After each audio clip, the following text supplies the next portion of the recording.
Everyone, welcome to JSI online classes. आज हम जो पढ़ने वाले हैं दैट इज कोरोना। कोरोना की बात करें तो कोरोना क्या होता है, कहाँ से आया है, क्या चीज़ें हैं और इसके बारे में जो भी इंफॉर्मेशन आपको आवश्यक है वो सब चीज़ आज के लेक्चर में आपको मिल जाएंगी। क्योंकि आज की सिचुएशन ऐसी है कि हर कोई चाहता है कि ये कोरोना है क्या। हालांकि बहुत सारी इंफॉर्मेशन आपको पता भी है, ऐसा नहीं है आप कुछ नहीं जानते, लेकिन अधूरा ज्ञान ज़्यादा खतरनाक होता है। उसको लेकर हम आगे बढ़ रहे हैं कि आपकी जो आधी नॉलेज है आज उसको हम पूरा करने वाले हैं कि कोरोना क्या चीज़ है, कहाँ से आया है, क्या है ये, इसके बारे में जो भी इंफॉर्मेशन हमको चाहिए वो सब कुछ आज के लेक्चर में आपको मिल जाएगी कि कोरोना क्या चीज़ होती है, कहाँ से आता है, कैसे ये फैलता है एक व्यक्ति से दूसरे व्यक्ति में, क्या क्या इसके सिम्टम्स हो सकते हैं, क्या इसके ट्रीटमेंट हो सकते हैं, वो सारी चीज़ें आज के लेक्चर में हम देखने वाले हैं। आप देख ही रहे हो कोरोना पिछले 6 महीने से लगातार हमारे लिए एक प्रॉब्लम बना हुआ है, जो आज के टाइम में ये हो चुका है कि अभी तक कंट्रोल में नहीं आया है। सब जगह इतनी सारी दायत, इतने सारे इन्फेक्शंस फैल रहे हैं कि सारे कह सकते हैं कि सब कुछ everyone face the problem as a corona के लिए सब कुछ फेस किया जा रहा है। इकोनॉमिकली, मेंटली, हेल्थी प्रॉब्लम, सब प्रॉब्लम फेस की जा रही हैं। सब कुछ रुक सा गया है, ऐसा लग रहा है कि सब कुछ वहाँ पर एक साथ स्टॉप हो गया है। अभी तो खैर लॉकडाउन खुल गया है तो सारा थोड़ा सा अपन को स्पेस मिला है, लेकिन पिछले 3 महीने से अपन देख रहे हैं कि अपन घर में पैक हैं बिल्कुल। लॉकडाउन की सिचुएशन आती है, कहीं कहीं कर्फ्यू लगा हुआ है, कहीं लॉकडाउन लगा हुआ है, गवर्नमेंट्स की गाइडलाइंस फॉलो हो रही है। तो उसके अकॉर्डिंग क्या है ये कोरोना इतना इम्पोर्टेंट कैसे बन गया है आज के टाइम में, जिसका आज आपको स्टडी करना आवश्यक हो गया है। कोरोना के बारे में जितनी ज़्यादा इन्फॉर्मेशन आपको चाहिए उतनी ही आपको इन्फॉर्मेशन इस लेक्चर में मिल जाएगी, और सभी सोर्स हैं, कहीं से भी आप कोरोना के बारे में इन्फॉर्मेशन ले सकते हो। तो हम यहाँ पर लेके आए हैं छोटा सा एक इंट्रोडक्शन पार्ट, जो कि आपके लिए इम्पोर्टेंट भी है। जो स्टूडेंट तैयारी कर रहे हैं, क्या कुछ जानना चाहते हैं अबाउट कोरोना, वो आपको यहाँ पर आज मिलेगा। ठीक है, तो today we start corona. What is the corona? तो लेट स्टार्ट इंट्रोडक्शन पार्ट। तो इंट्रोडक्शन पार्ट की बात करें, कहाँ से आया है, क्या होता है कोरोना, वो इंट्रोडक्शन पार्ट में अपन को मिलेगा। देखिए, The disease was firstly identified in 2019 in Wuhan शहर में सबसे पहले 2019 में ये डिस्कवर हुई थी। द कैपिटल ऑफ हुबई है, चाइना में है। And since the spread globally resulting in the 2019-20 corona virus pandemic. Is it clear? Pandemic means कि महामारी का रूप ले चुके हैं अब ये एक। सबसे पहले वुहान शहर में ये डिस्कवर हुई थी 2019 में। 2019 इसलिए लिखा है क्योंकि काफ़ी लोग कहते हैं नवंबर में आई है, काफ़ी लोग कहते हैं दिसंबर 2019 में आई है, तो 2019 डिजीज़ बोल दिया गया है। सबसे पहले वहीं वो डिस्कवर हुई थी, और ये चाइना का एक पार्ट है वुहान शहर, वहाँ से हुई थी। Is it clear? तो वहाँ पर अपने सबसे पहले ये जनरेट हुई, वहाँ से ये पूरे विश्व में, हमारे देश में लें या पूरे विश्व में लें, सब जगह ये फैल चुकी है, स्प्रेड हो चुकी है कोविड-19 कोरोना वायरस, जो कि आज के टाइम पे एक पैंडेमिक का रूप ले चुकी है, महामारी का रूप ले चुकी है, अनकंट्रोलेबल हो रही है। बहुत सारी कोशिशें की जा रही हैं लगातार गवर्नमेंट्स के द्वारा, ह्यूमन बींग्स के द्वारा, कि क्या क्या हम इसके लिए प्रोटेक्शन कर सकते हैं। वो सारी चीज़ें, सारे एफर्ट्स लगाए जा रहे हैं, लेकिन ये पैंडेमिक का रूप ले चुकी है आज के टाइम पे। लगातार प्रोग्रेस हो रही है। आज की डेट में देखें तो लगातार केस बढ़ रहे हैं। तो वो है आपका एक पैंडेमिक का मतलब अनकंट्रोलेबल, महामारी का रूप ले चुकी है। 2 वर्ड होते हैं, एक epidemic, second one is pandemic. Pandemic is एक बड़े एरिया में, एक बड़े लार्ज स्केल पे फैला हुआ कोई डिजीज पैंडेमिक की कंडीशन में आती है। एपिडेमिक छोटे स्केल पे किसी एक कंट्रोल, एक कह सकते हैं कि एक सीमित एरिया में जहाँ पे भी ये स्प्रेड होता है उसको एपिडेमिक की कैटेगरी में रखा जाता है। Is it clear? That is been pandemic. तो पैंडेमिक डिजीज बन चुकी है ये आज। तो सबसे पहले चाइना में वुहान शहर में खोजी गई थी या डिस्कवर्ड हुई थी और आज के टाइम पे ये पैंडेमिक का रूप ले चुकी है। Other name of corona virus, मतलब इसके क्या क्या और नेम हो सकते हैं, क्या डिफरेंट नेम से अपन इसे बोल सकते हैं, बुला सकते हैं कि ये क्या चीज़ है। तो फर्स्ट नेम जो मैंने सजेस्ट किया है that is covid. Covid means को का मतलब मीन्स होता है यहाँ पर कोरोना, वी का मतलब आई का मतलब होता है यहाँ पे वायरस और डी का मीन्स होता है दैट इज डिजीज और 19 रिप्रेजेंट कर रहा है 2019। जैसे कि मैंने बताया था आपको कि सबसे पहले जो डिस्कवर हुई थी वो कहाँ पे हुई थी? वुहान 2019 में हुई थी। तो Covid why it's call? Because of corona virus disease 2019 बोला गया है इसको। नोवल कोरोना वायरस भी बोलते हैं, एन कोव भी बोलते हैं। एन यहाँ पे जो एन रिप्रेजेंट हो रहा है that is represented novel corona virus. Why it's called novel? Novels means होता है कि ऐसी बीमारी जो आज से पहले कभी भी मानव जाति में ह्यूमन बींग्स में नहीं पाई गई थी, अभी ही लेटेस्ट आई है, इसीलिए इसको एक नोवल वर्ड की कंडीशन में रख दिया कि ये स्टैंडर्ड कंडीशन पे है जिसका अभी तक कोई ट्रीटमेंट नहीं मिला है। Novel corona virus. Is it clear? Novel corona virus pneumonia also called, क्योंकि इसमें जो सिम्टम्स हैं वो निमोनिया से सिमिलर करते हैं, so it's called again novel corona virus. Pneumonia word में ऐड कर दिया इसके अंदर। Is it clear? Next one, third one is complete. Fourth one is Wuhan corona virus. Wuhan corona virus means Wuhan शहर से आया है कोरोना वायरस, जो कि इसलिए इसको बोल सकते हैं Wuhan corona virus. Wuhan pneumonia also call Wuhan pneumonia. Symptoms जो है निमोनिया डिजीज से मिलते हैं, so it's call Wuhan pneumonia. Wuhan शहर का नाम, निमोनिया डिजीज से सिमिलरिटी के कारण निमोनिया कॉल दिया उसको बोला गया है। कॉमन कोल्ड, कॉमन कोल्ड मतलब एक सामान्य खांसी जुकाम की जो बीमारियां हो जाती हैं उसके जैसे इसके सिम्टम्स हैं। वो सिम्टम्स अभी अपन डिस्कस करेंगे। वो क्या सिम्टम्स हैं? सर्दी, खांसी कह सकते हैं, खांसी होना, सिर दर्द होना कह सकते हैं, जुकाम होना, ये एक नॉर्मल सिम्टम्स के रिप्रेजेंट होते हैं। लेकिन जब इस पे इररेस्पॉन्सिबिलिटी या इस पे लापरवाही की जाती है तो ये एक डिजीज फॉर्म कर लेता है और डिजीज फॉर्म के लिए आपके लिए डिसएडवांटेज क्रिएट करता है और वो हानिकारक इफेक्ट जनरेट करेगा। इसीलिए कॉमन कोल्ड से फिर ये एक पैंडेमिक या एपिडेमिक की कैटेगरी में चला जाता है। कॉमन कोल्ड है, लेकिन जब लापरवाही की जाएगी तो एक नई टाइप की बीमारी फॉर्म कर लेगी, that is called corona. Is it clear? Some other also there is, let's see, it's called again SARS CoV-2 also called. What is the mean? S for Sabre, A for acute, R for respiratory, S for syndrome. It's called SARS-CoV-2. SARS-CoV-19 2 मतलब पहले भी ऐसी मिलती जुलती एक बीमारी आ चुकी थी, उसको सार्स बोला गया था। इसमें ही अब ऐसा ही कुछ ऐड कर दिया तो वो कोरोना पार्ट 2 हो गया। Is it clear? ये वहीं से ही कुछ ऐसे सिम्टम्स मिल रहे हैं जो कि पहले भी ऐसी बीमारी आ चुकी है, लेकिन वो कोरोना नहीं थी। बस ये ध्यान रखना, वो क्या थी? केवल इस प्रकार की सैब्रे एक्यूट रेस्पिरेटरी सिंड्रोम, जो जिस प्रकार हमारे सिंड्रोम को इफेक्ट करता है वैसे ही ये भी हमारे सिंड्रोम को इफेक्ट करता है, रेस्पिरेटरी सिंड्रोम को इफेक्ट करता है। So it's called SARS-CoV-2 syndrome. Is it called? Next one, MERS. MERS means Middle East Respiratory Syndrome.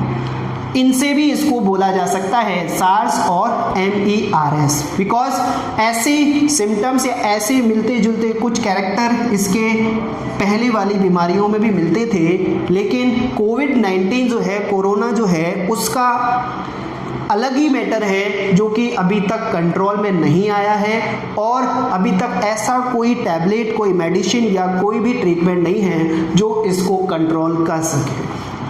काफ़ी कोशिशें की जा रही है, काफ़ी एफर्ट्स डॉक्टर्स के द्वारा, साइंटिस्ट के द्वारा कि डिस्कवरी हो, कुछ नया मिले, तो उसके बारे में नहीं है। तो ये जनरल इंट्रोडक्शन पार्ट है। आगे हम अभी और भी चलने वाले हैं, वो क्या है कि कैसे ये स्प्रेड होता है, कहाँ से ये जनरेट होता है, किस टाइप से अपन इसको आइडेंटिफाई कर सकते हैं, what is the corona virus और क्या इसकी प्रोटेक्शन है, how to secure itself by the corona virus. Is it clear? तो देखते हैं नेक्स्ट पॉइंट में कि क्या है ये कोरोना के बारे में और इन्फॉर्मेशन है। It's is crown like structure, so it's called corona. Corona इसलिए बोला जाता है क्योंकि इसकी स्ट्रक्चर कैसी होती है, क्राउन लाइक स्ट्रक्चर होती है। Crown like structure means crown जो वर्ड है या कोरोना जो वर्ड है एक लैटिन वर्ड है जिसका मीन्स होता है क्राउन। क्राउन मतलब कह सकते हैं मुकुट के समान इसकी स्ट्रक्चर्स होती है, तो उस कंडीशन में इसका नाम क्या बोल दिया गया है, कोरोना। कोरोना एक लैटिन वर्ड है। Is it clear? तो लैटिन वर्ड को जो ट्रांसलेट किया गया उसका जो मीनिंग्स निकल के आया, दैट वन इज क्राउन। तो क्राउन लाइक स्ट्रक्चर होने से इसको नेम बोला गया है कोरोना। तो अपन जब भी बोलते हैं तो it's call is corona, corona, corona. तो कोरोना ही क्यों बोलते हैं, उसका रीजन है crown like structure. Is it clear? Corona एक लैटिन वर्ड है जिसका मीन्स होता है क्राउन। इस टाइम में ये कोरोना डिजीज या कोरोना वायरस जो है इस टाइप से ये स्प्रेड होता है, ऐसी स्ट्रक्चर होती है इसकी। Is it also called covid, corona virus disease 2019 also call this. Is it clear? तो ये ध्यान रखना है इसको कोरोना क्यों बोला जाता है और इसका रीजन क्या है। अब इसके सोर्सों की बात करें तो क्या सोर्स हो सकते हैं फॉर कोरोना। कोरोना कहाँ से आया है, क्या इसके सोर्स हैं, वो अपन यहाँ पर आज डिस्कस करते हैं। तो बात करें तो सोर्सों की, तो लोग कहते हैं या फिर न्यूज़पेपर के द्वारा, नई नई इन्फॉर्मेशन के द्वारा, न्यूज़ चैनल्स के द्वारा अपन को ये पता चलता है यार इसके ये सोर्स हैं, अलग अलग डिफरेंट सोर्स निकल के आते हैं। लेकिन मोस्ट इंपॉर्टेंट तो 3 सोर्स बताए गए हैं। That one is first non veg. Non veg से मतलब मांसाहारी चीज़ जो हैं, जितनी भी हैं एनिमल्स जो हैं, वहाँ से ये जनरेट हुआ है, वहाँ से जनरेट हुए, वहाँ से ये फिर सब जाके फैल गया है, स्प्रेड हो गया है। वुहान शहर में एक मार्केट है, वहाँ पर बहुत सारा मांस स्प्रेड होता है या बहुत सारा मांस सेल आउट होता है। उस कंडीशन वहाँ से कहीं से ये जनरेट हो गया और फिर मानव में चला गया और मानव से फिर एक से दूसरे से तीसरे में ऐसे ही स्प्रेड होता चला गया। तो कह सकते हैं नॉन वेज से ही जनरेट हुआ है, पहली कंडीशन। सोर्स इसका पहला कौन सा है, नॉन वेज। दूसरा सोर्स ये भी बताते हैं कि ये बैट से आया है, चमगादड़ से आया है। चमगादड़ में इस टाइप की कोई डिजीज़ है, इस टाइप का कोई वायरस है, वहाँ से ये मानव शरीर में आ गया, मानव शरीर से ये फिर सब जगह डिस्ट्रीब्यूट हो गया, मीन्स स्प्रेड हो गया। Is it clear? तो दूसरा सोर्स कह सकते हैं कि ये बैट से भी जनरेट हुआ है। तीसरा सोर्स जो बताते हैं कि जो ये हथियार बनाए जाते हैं, जो कह सकते हैं कि युद्ध में स्तर पर जो तैयारी की जाती है बायोलॉजिकली लैब में, वहाँ पे भी वायरस जनरेट किए जाते हैं। वहाँ पर हथियारों में कुछ टाइप्स के केमिकल फॉर्मेशन करने के लिए कह सकते हैं वहाँ पर केमिकल जो फैलता है उससे भी वहाँ पर एक वायरस जनरेट हुआ है, उसको भी अपन कोरोना की कंडीशन में ही रखा गया है। मतलब थर्ड सोर्स जो माना गया था इसका बायोलॉजिकली लैब, जो कि चाइना से ही बताया गया है। इज इट क्लियर कि ये यहाँ से आया है। इन 3 सोर्सों के बारे में बात करें तो ये यहाँ से जनरेट हुआ है। सोर्स इसके यही माने गए हैं मैक्सिमम केस में। हालांकि अब तो अलग अलग सोर्स आ रहे हैं, न्यूज़ चैनल इतने सारे सोर्स बता रहे हैं, अलग अलग सबकी है। फाइनल रिपोर्ट जो है वो अभी तक नहीं है कि कहाँ से ये जनरेट हुआ है।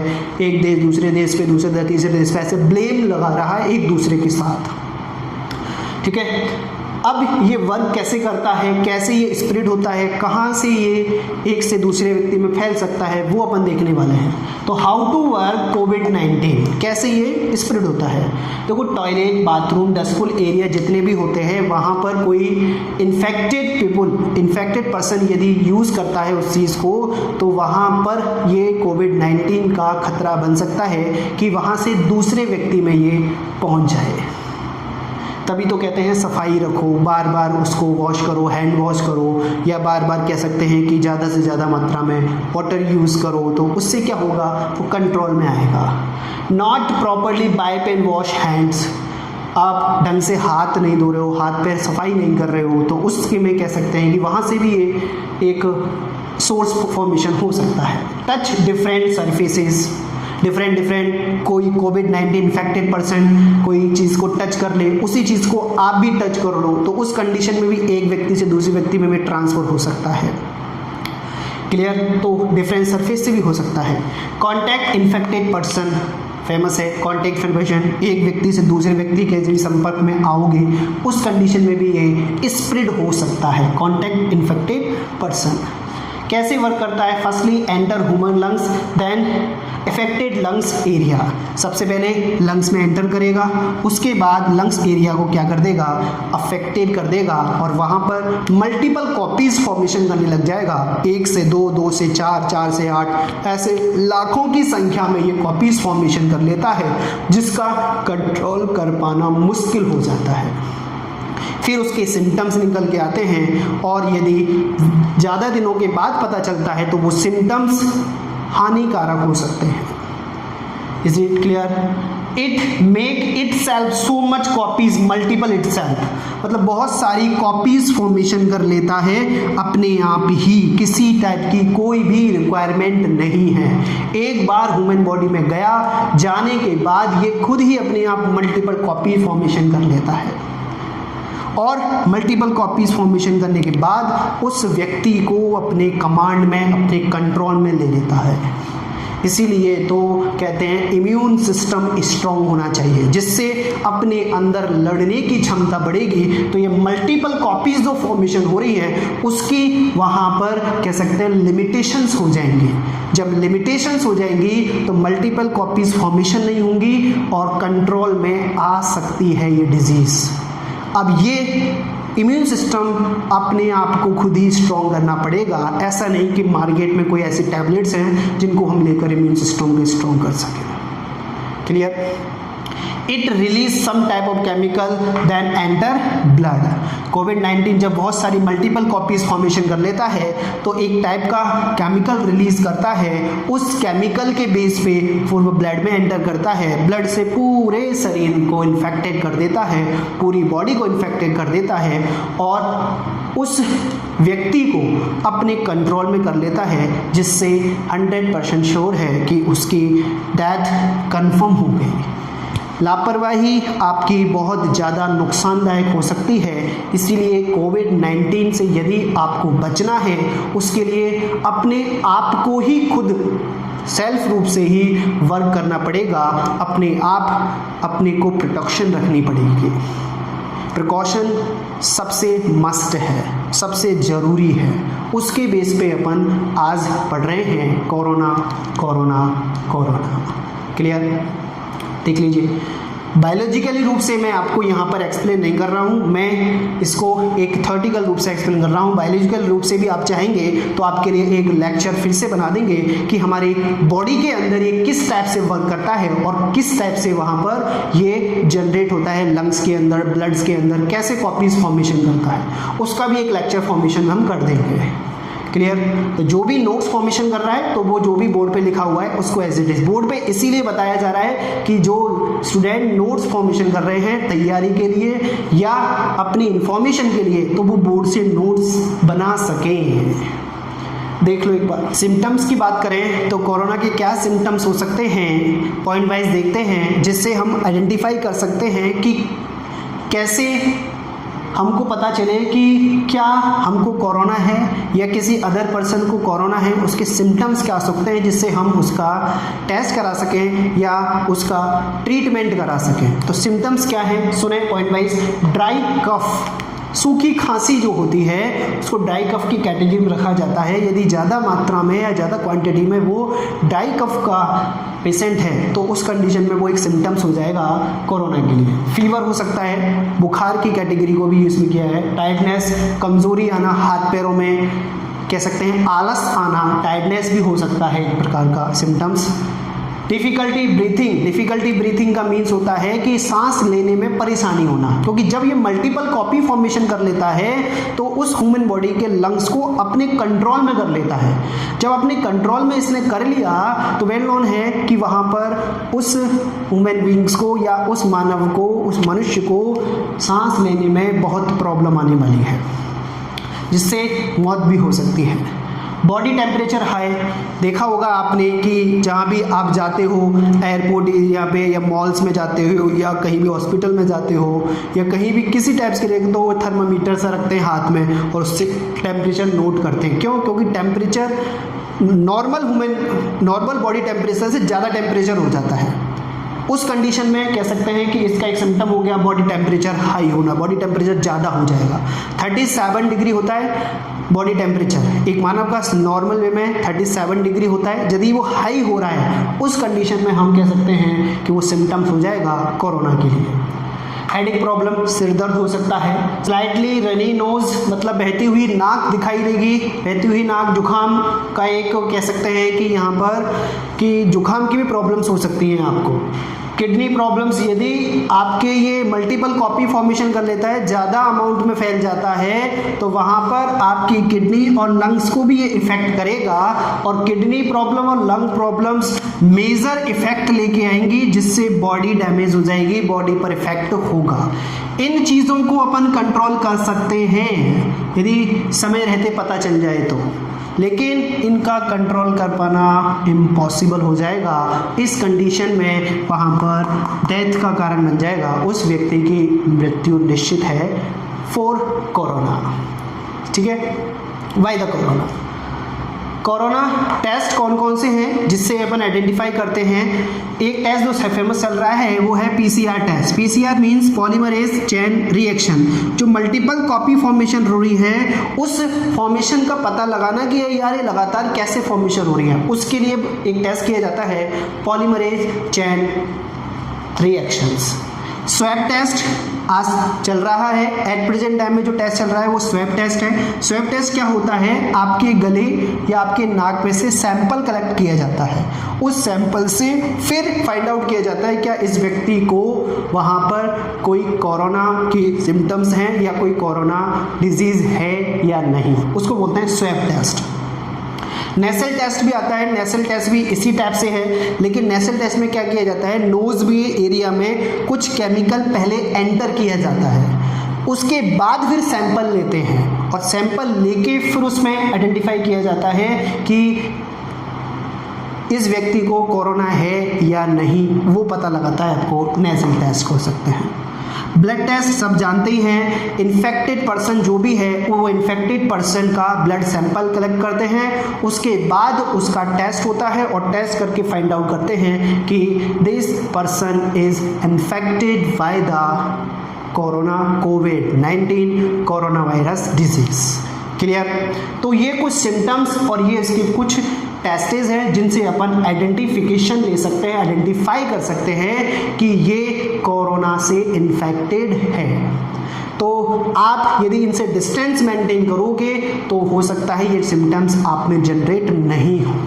इन्फेक्टेड पर्सन से आपको डिस्टेंस मेंटेन रखनी है। सिम्टम्स के बाद और टेस्ट के बाद प्रिवेंशन भी रिक्वायरमेंट है आपके लिए कि किस टाइप से हमें कोरोना से बचा जा सकता है, क्या हमको प्रोटेक्शन रखनी पड़ेगी या क्या हमको प्रिकॉशन चाहिए जिससे हम कोरोना से डिस्टेंस रख सकें, दूरी रख सकें और उससे बच सकें। क्यों? क्योंकि आज के टाइम ऐसा है कि पता नहीं किस पर्सन को कोरोना है। क्यों? क्योंकि ऐसी कंडीशन आई है कि सिम्टम्स ही नहीं नोटिस हो रहे, तो उसके लिए क्या है, अपनी सुरक्षा अपने हाथ ही हो गई है। तो उसके लिए आपको करना क्या है, डू द 5 थिंग्स करनी है। मतलब 5 ऐसी चीज़ें आपको बता रहा हूँ जिससे आप कोरोना से बच सकते हैं, उससे इन्फेक्टेड होने से बच सकते हैं। क्या है वो 5 चीज़ें? एक एक से पॉइंट से स्टार्ट करते हैं। देखिए प्रिवेंशन में मैंने यहाँ पे 5 चीज़ ऐड की हैं, डू द 5 थिंग। अब वो 5 थिंग्स कौन सी है? फर्स्ट है वॉश योर हैंड फ्रिक्वेंटली। जब भी कहीं भी बाहर जाओ या किसी भी सरफेस एरिया को टच करो, उस टच के बाद अपने हाथ सैनिटाइजर से जरूर साफ करें, धोएं। जब उसको आप वॉश करेंगे कंटिन्यू फ्रिक्वेंट वे में, तो जो भी उसमें इन्फेक्टेड चीज़ें होंगी या जो भी कह सकते हैं कि वहाँ पर जो भी वायरस होगा वो ख़त्म हो जाएगा, जिससे खुद को भी नहीं होगा और फैमिली मेम्बर्स को भी नहीं होगा।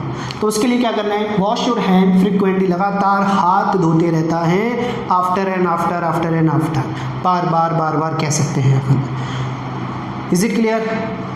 सेकेंड थिंग है stay at home, don't go outside without any work. घर पर रहें, सुरक्षित रहें। यदि कोई आवश्यक कार्य नहीं है घर से बाहर जाने के लिए, तो हम कह सकते हैं आप घर से बाहर ना निकलें। ये आज का टाइम वो नहीं है कि चलो आज घूम के आते हैं, नहीं, वो आपके लिए घातक साबित हो सकता है, डेंजर कंडीशन क्रिएट कर सकता है। उसके लिए करना क्या है, घर पे रहें, stay home stay safe. Tagline चल रही है, फेमस हो चुकी है, स्टे होम स्टे सेफ। क्यों? क्योंकि घर पे रहोगे, सुरक्षित रहोगे। थर्ड थिंग मैंने जो लिखी है यहाँ पर, maintain social distancing. If you go outside, यदि बाहर जा रहे हो तो सोशल डिस्टेंसिंग जो है मेंटेन रखनी पड़ेगी।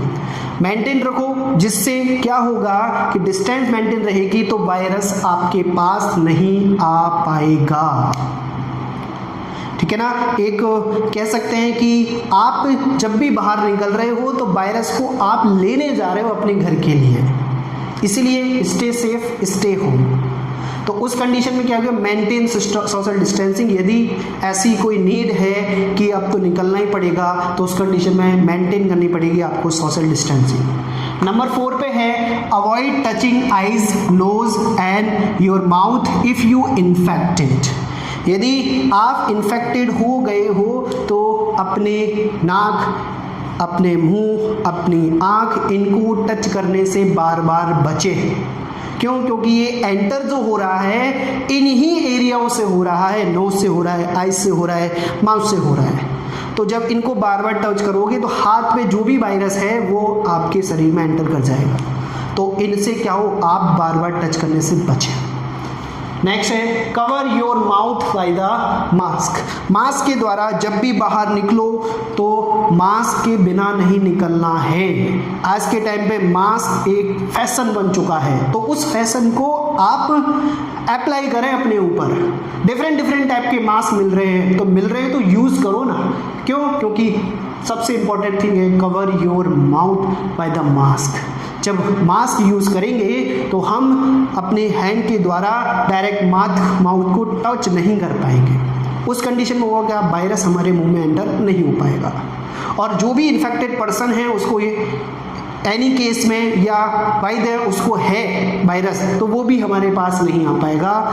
हाथ में ग्लव्स होंगे, मुंह पे सैनिटाइज कह सकते हैं कि कब मास्क होगा, सैनिटाइजर हाथ में यूज़ कर रहे हो तो आप वहाँ से बच सकते हो बाय द कोरोना वायरस। जब कोरोना वायरस से इतनी प्रॉब्लम्स हैं तो हमको उससे डिस्टेंस मेंटेन करनी ही पड़ेगी। देखो, खुद की सुरक्षा खुद के हाथ में ही है। इसमें ना तो कोई अदर पर्सन कर सकता है, ना गवर्नमेंट कुछ कर सकती है, ना डॉक्टर कुछ कर सकता है। डॉक्टर ये 5 थिंग्स ही आपको बार बार बताएगा। गाइडलाइंस, गवर्नमेंट की जो भी गाइडलाइंस आई हैं उनमें ये बार बार आई हैं, उनको मैंने भी लिया है, उसके बाद भी आपको बताया हूँ, मेरे द्वारा भी आपको सजेस्ट की गई हैं। इसमें वो क्या है, देखो गवर्नमेंट कह रही है keep 1.5 metre away from other as much as possible. जहाँ तक हो सके 2 व्यक्तियों के बिटवीन 2 मीटर की या 1.5 मीटर की डिस्टेंस मेंटेन करनी पड़ेगी, दूरी होनी जरूरी है। देखा होगा जब भी सामान ले जाते गोले बना दिए गए थे, सर्कल बना दिए गए थे रोड पे ही दुकान के सामने, डिस्टेंस बाई डिस्टेंस। क्यों? क्योंकि अपन को पता है गवर्नमेंट ने 2 गज की दूरी जरूरी है। तो 1.5 मीटर की डिस्टेंस होनी चाहिए या 2 गज की दूरी ज़रूरी है between 2 person.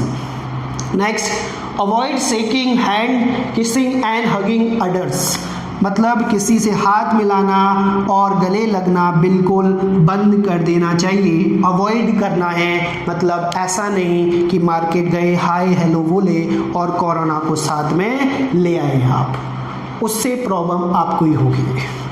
If you can work from home, यदि आप घर से काम कर सकते हो तो एज पॉसिबल एज आप घर से ही काम करें। अवॉइड गैदरिंग दैट अरेंज एसेशनल, यदि गैदरिंग की कोई आवश्यकता नहीं है तो बिना मतलब के आपको गैदरिंग करने की क्या आवश्यकता, मतलब क्या नीड है, कोई ज़रूरत ही नहीं है। तो बार बार कहने की गैदरिंग मत करो, गैदरिंग मत करो। शादियों में बाउंडेशन कर रखी है 50% ओनली, 50% अलाउड है, लेकिन फिर भी नहीं मानते हो तो उसके बाद आप कोरोना के शिकार होगे 100% है कि ऐसे केस मिल भी चुके हैं। आप न्यूज़ चैनल्स में, पेपर्स में देख सकते हो, डेली न्यूज़ आ रही है, इतने इन्फेक्शन इंक्रीज हो रहे हैं, इंक्रीज रेट बहुत ज़्यादा हो गया है इस कंडीशन में आज। Sanitize itself again and again, बार बार अपने आप को सैनिटाइज करो। जब भी बाहर जाओ, बाहर जाने से पहले, बाहर जाने के बाद अपने आप को सैनिटाइज, जब भी घर पे आओ तो अपने आप को सैनिटाइज जरूर करो।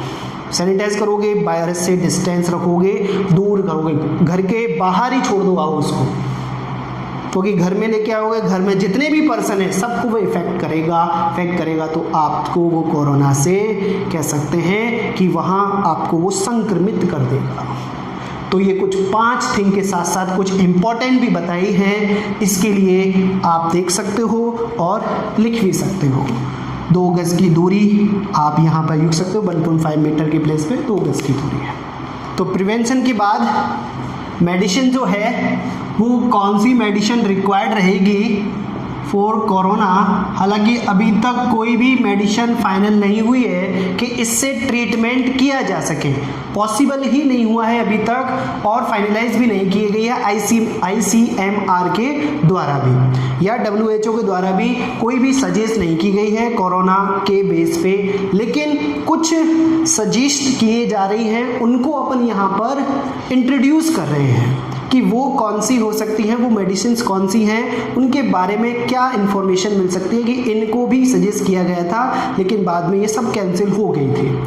तो पहली जो सजेस्ट की गई थी वो है हाइड्रोक्लोरोक्विनीन। हाइड्रोक्लोरोक्विनीन सबसे पहले सजेस्ट की गई थी, HCQ बोलते हैं इसको, HCQ सबसे पहले सजेस्ट की गई थी। ये मलेरिया में यूज़ होती है, ये दवाई जो है वो किस में यूज़ होती है, मलेरिया में यूज़ होती है।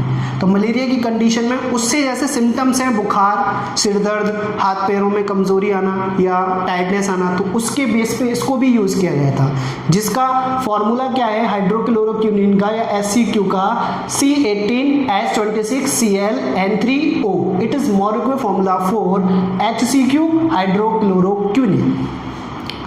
अभी जो लेटेस्ट सजेस्ट किया गया था वो बाबा रामदेव जी के द्वारा सजेस्ट किया गया था, दैट इज कोरोनिल, बट ये भी ICMR ने कैंसिल कर दी। क्यों? क्योंकि ये भी उस के ट्रीटमेंट के लिए सक्सेस नहीं हो पाई, उसकी रिपोर्ट जो आई वो ऐसी नहीं है कि इससे कोविड-19 को ख़त्म किया जा सके। लेकिन रामदेव जी के द्वारा या बाबा रामदेव जी के द्वारा जो कहा गया था कि इस कोरोनिल मेडिसिन के द्वारा आप अपना इम्यून सिस्टम बढ़ा सकते हो, क्योंकि उसके अंदर ऐसी जड़ी बूटियां ऐड की गई हैं कि वहाँ पर उनसे अपना इम्यूनिटी बढ़ा सकते हो। इम्यूनिटी से क्या होगा कि आप उनसे लड़ने की क्षमता आपको मिल जाएगी, कैपेसिटी मिल जाएगी कोविड-19 से लड़ने की। रोग को ख़त्म नहीं कर सकते, डिजीज़ को आप कोरोनिल से ख़त्म नहीं कर सकते। किट आ गई है मार्केट में, वो इम्यून सिस्टम जनरेट करने के लिए है। Is it clear? फिर स्टेट की बात करें तो ये कोरोना की एक लाइफ साइकिल है जो कि आपको बताई गई है कि कैसे स्टेज 4 के अंदर ये कोरोना फैलता है। स्टेज 1, 2, 3 और 4 मैंने डिटेल नहीं लिखी, डिटेल मैं आपके लिए ऑरली बोल दूंगा जिससे आपको पता चल जाए कैसे वर्क होता है, कैसे लाइफ साइकिल होती है। तो कुछ पॉइंटों में हमने यहाँ पर इस कोरोना को कंक्लूड कर लिया है। ब्रीफ एक कह सकते हैं एक्सप्लेनेशन दे दिया अबाउट कोरोना, जिससे चाहे स्टूडेंट हो चाहे नॉर्मल पर्सन हो उसको भी पता हो कि कोरोना है क्या, जो इतना बड़ा रूप ले चुका है एट प्रेजेंट टाइम पर। जरूरी नहीं कि एक स्टूडेंट ही इसको पढ़े, आप एक नॉर्मल पर्सन भी है तो आपके लिए ये बहुत इंपॉर्टेंट थिंग है, जिससे आप कोरोना के बारे में इंफॉर्मेशन प्राप्त कर सकते हो। ये कुछ जानकारियां हैं जो कि कोरोना के बारे में है। स्टेज फर्स्ट में क्या होगा, मतलब लाइफ साइकिल की बात करें तो ये कोरोना इन्फेक्टेड पर्सन, मतलब किसी पर्सन के अंदर एंटर होगा by the nose, by the mouth, by the eyes के द्वारा। जब इन्फेक्टेड पर्सन के अंदर ये चला गया तो स्टेज फर्स्ट में उसके अंदर ही ये इन्फेक्टेड करेगा, धीरे धीरे मल्टीपल फॉर्मेशन करेगा और भी कैसे सिम्टम्स जनरेट करेगा। तो स्टेज फर्स्ट में firstly infected person, any human beings, then ये ह्यूमन बीइंग अपने फैमिली मेंबर को इन्फेक्टेड करेगा, क्योंकि जो इन्फेक्टेड हो चुका है उसके साथ जो भी रहेगा, फैमिली मेंबर हो, फ्रेंड्स हो या जो भी रिलेटिव है, वो यदि उसके साथ स्टे करता है तो उस कंडीशन में स्टेज सेकंड में वो उसको भी इफेक्टेड कर देगा। तो स्टेज फर्स्ट में तो एक ही पर्सन इफेक्टेड हुआ, लेकिन उसके फैमिली मेंबर में 10 लोग हैं, 5 लोग हैं, वो भी इफेक्ट हो जाएंगे सेकेंड स्टेज में। ऐसे सिम्टम्स इनमें भी दिखने लग जाएंगे स्टेज सेकंड के अकॉर्डिंग। स्टेज सेकंड के बाद थर्ड स्टेज में जाएंगे। ये पर्सन जो भी स्टेज में माना कि मिनिमम 5% फैमिली मेंबर हैं, तो ये 5 मेंबर यदि आउटसाइड कहीं जाते हैं, आउटसाइड ट्रेवल करते हैं, आउटसाइड मतलब घर से बाहर जाते हैं या कंट्री जाते हैं या कहीं कह सकते हैं कि किसी रिलेटिव के जाते हैं, तो उस कंडीशन में ये वहाँ पर स्टेज सेकंड को भी स्प्रेड करते हैं। स्प्रेड मतलब ये 5 लोग 50 लोगों को इन्फेक्टेड कर सकते हैं। तो पहले तो 1 से 5 हुए, 5 से 50 हो गए। क्यों? क्योंकि ये कितनों के टच में आएंगे इसका कोई भी आइडिया नहीं लगा सकता। क्यों? क्योंकि ये आउटसाइड जाएंगे, ट्रेवल करेंगे, कह सकते हैं कि ये मार्केट जाएंगे या किसी रिलेटिव की जाएंगे या फंक्शन अटेंड करेंगे, उस कंडीशन में स्टेज थर्ड की कंडीशन पहुंच जाएगी। स्टेज थर्ड कंडीशन होने के बाद ये एक पैंडेमिक का रूप ले लेता है, जिसको महामारी की कंडीशन में है। जब 50 लोग इन्फेक्टेड हो गए हैं तो वो भी आउटसाइड जाने पर 5000 लोगों को इन्फेक्टेड करने की क्षमता रखते हैं। अब सोचो 5000 लोग जब इन्फेक्टेड होंगे तो उनका ट्रीटमेंट करना कितना मुश्किल हो जाएगा। इस स्टेज में ही यदि आप एक या फर्स्ट या सेकंड स्टेज में यदि इसका ट्रीटमेंट कर लेते हो तो यहाँ नहीं पहुँच पाते आप, लेकिन आज की कंडीशन की हो गई है अनकंट्रोलेबल है। जब ये इस कंडीशन में आ गया स्टेज 4, जो कि एट प्रेजेंट टाइम की कंडीशन चल रही है, इस स्टेज में जाके वो पैंडेमिक या महामारी का रूप ले लेता है, जिससे कंटिन्यूसली इंक्रीमेंट होता ही रहता है। जब इंक्रीमेंट होगा उस कंडीशन में हम कह सकते हैं कि अब इसको रोकना बहुत आवश्यक हो गया, कि यदि ये नहीं रुका इन्फेक्शन तो ये 5 के 50, 50 के 5 लाख, 10 लाख, करोड़ों में भी संख्या पहुंच सकती है, जो कि आप देख रहे हो कि कितना आंकड़ा पहुंच चुका है एट प्रेजेंट टाइम में। अलग अलग देश में अलग अलग संख्याएं दिखाई दे रही हैं, death wise, infected wise, treatment wise. कितनी ज़्यादा आपको सारी फैसिलिटीज़ जो है वो सब पीछे छूट चुकी